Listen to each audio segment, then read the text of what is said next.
So welcome to the main event. Will we be seeing snow, sleet, or ice in your neck of the woods? Well, let's find out how much we'll see of each. But first, the National Weather Service watches and warnings. So there is a blizzard warning up for the Columbia River Gorge, in addition to a winter storm warning up for the northern and central Willamette valleys, the lowlands of Clark County, the Oregon Cascades with the exception of the Hood River Valley, and the Columbia Basin and the high desert areas east of the Cascades, all for snow or sleet in the case of the central Willamette Valley. An ice storm warning is up for the southern Willamette Valley and the Central Coast Range. Any winter weather advisory is up for the Oregon coast, the northern Coast Range, and the southwestern Washington Cascades, plus the lower Columbia River Basin, all in effect until Sunday at 4 a.m. Now, I am anticipating that the high temperature today occurred just past midnight. So, assuming that's the case, it will be the coldest winter high temperature in 34 years. The last time this occurred was December 20th through the 22nd in 1990. And if you're just looking at January, it is the third coldest January day of all time, tied with dates in 1979, 1963, and 1950. And to find a colder January day, you have to go back to 1950, where it was 20 degrees on the 29th and 16 degrees on the 31st. January 1950 was both the snowiest January on record by more than twofold, and it was also the coldest January on record. Also, when you're just looking at El Nino winters, only one El Nino winter has had a colder high temperature than what occurred this winter, and only 3 El Nino winters, including this one, has had a high temperature that has qualified for an Arctic blast. So that, as I explained in yesterday's video, is 26 degrees or below. So onto the setup for this system. Now, unfortunately, my fake pen does not want to work, so I am forced to use my fake laser pointer here. Everything is going according to schedule, maybe even a little ahead of schedule for the Portland metro area when it came to the cold air coming in, but that did filter down throughout the Willamette Valley. Most, if not all, areas of the Willamette Valley are now below freezing as of 2 a.m. when I am recording this. And most areas in Portland are sitting between 15 and 22 degrees right now. And that's only going to get colder as the night progresses and into tomorrow as that east wind keeps cranking out. So moving on to our ice accumulation, I have not changed these totals a lot except to include that there could be a few isolated areas up to 1.25 inches for the southern Willamette Valley and the Central Coast Range that I am expecting ice.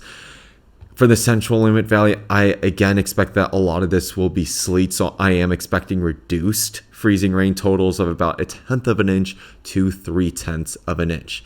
Now for the snow totals, I have changed that map more.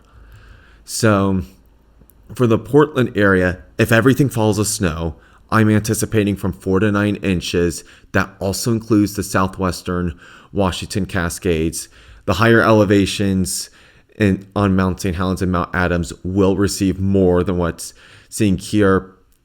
I do expect that there probably will be a few isolated areas that could receive up to 12 inches. There is enough moisture in the atmosphere to where if everything fell correct with snow ratios, and if everything fell with snow, there's the potential for 12 to 15 inches, though I'm not explicitly forecasting that much.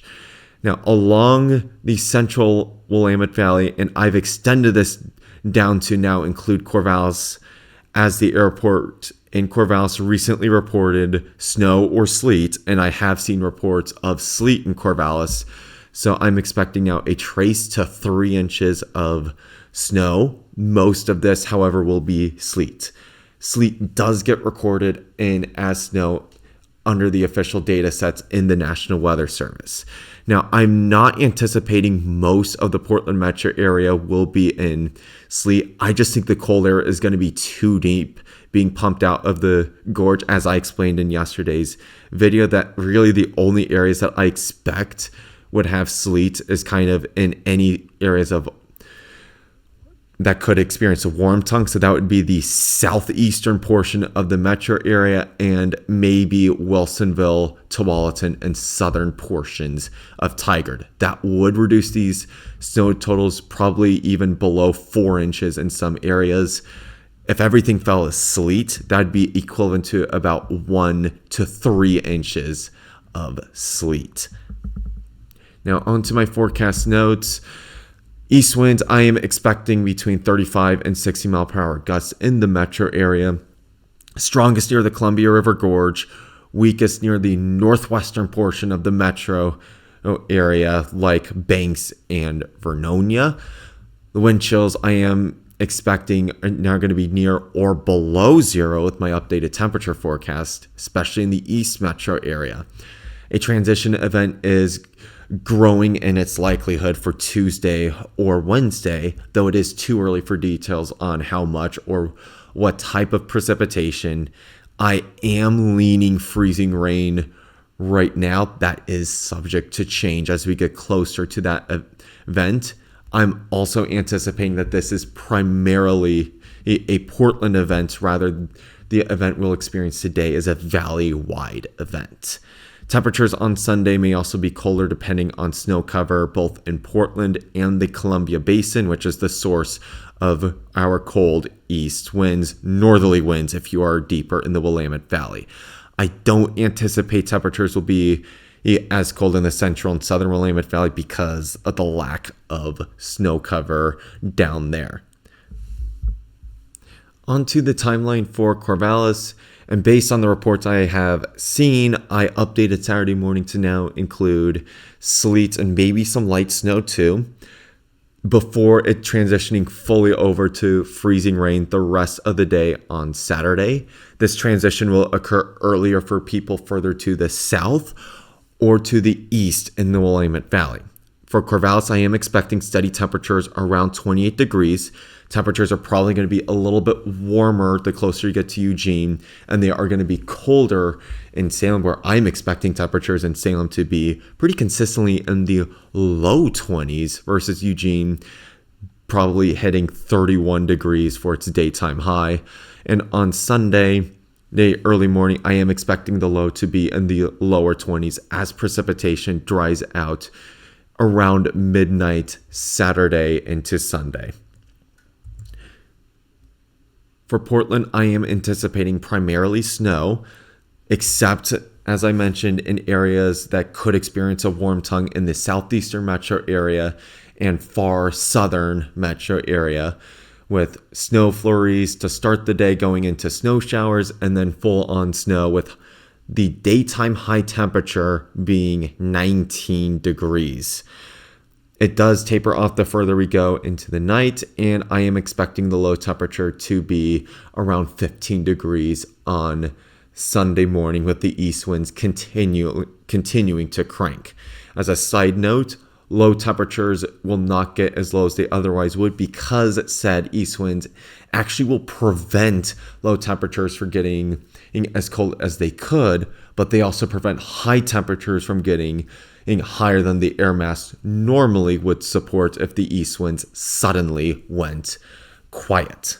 Now on to the 7-day forecast for Corvallis. First, ice storm on Saturday with some sleet and snow mixed in earlier in the morning. I do anticipate a slow thaw with both Sunday and Monday. I am now anticipating to be both at freezing for the high temperature. Low temperatures will be in the 20s for each of these three nights before warming up Tuesday evening. There's a chance for some brief snow in Corvallis, but the chance is low. I do anticipate that it'll mainly be rain. On Wednesday, rain showers with highs approaching 50, showers and sun breaks on Thursday, and then a dry Friday with highs breaking 50 finally. For the Portland metro area, snowstorm today, daytime high temperature of 19 degrees. It'll go in the record books as 21 because of what happened at midnight. High temperature on both Sunday and Monday are in the upper 20s with lows in the upper teens. Sunday night into Monday, that 17 degrees is a daily record low temperature. And on Tuesday, I am expecting a slower transition than Corvallis. I think Portland is still going to be trapped by the east winds, but not be as strong as it is this weekend. So that could result in some snow or freezing rain. Come Wednesday, though, I do expect southerly winds to push into the Portland metro area and warm Portland up into the mid 40s, where it will remain until the dry day on Friday, where it will touch 50 degrees. So that is it for this video. We will see what happens because we're in nowcast time. So please stay safe out there. I will see you all hopefully tomorrow, and take care.